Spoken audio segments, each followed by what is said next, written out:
防安全研究院甲陆委会今仔举办2025年台北安全对话，邀请正小听咱台湾的澳洲前总理莫里森，佮有川普的支持者、美国保守联盟的主席斯拉普来发表专题演讲。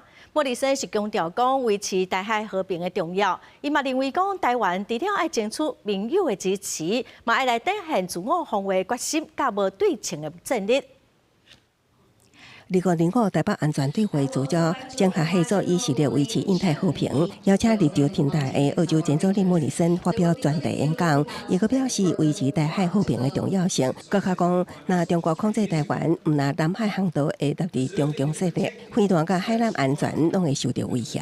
Failure by the US and its allies to prevent or reverse the seizure of Taiwan leads regional states to accept PRC primacy and even hegemony in the region. The 2027 readiness deadline issued by President Xi to the PLA is real. To hasten our own plans and preparations to further and significantly strengthen our collective deterrent, including the resilience of Taiwan itself. 莫里森提到，习近平已经明确要求共军伫2027年前具备攻台能力。台湾除了争取盟友支持，加强共同合作，也爱展现自我防卫决心，甲无对称战力。身为川普坚定支持者的美国保守联盟主席斯拉普也应邀与会，强调川普重视美国自身利益，也无疏忽台美关系。We want to increase the intensity of the relationship between our two fine countries.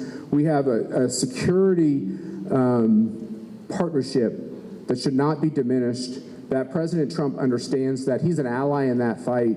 Paraguay se para firme al lado de su amigo, al lado de su aliado Taiwán. 同时，总统也强调接待友邦巴拉圭总局长拉多雷，带领史上上大规模跨党派庆贺团来台参加相事节。拉多雷表示，台北拢面临来自中国严重的攻势，也毋过两国深厚的友谊绝对袂互任何人迫害。公司新闻采访报道。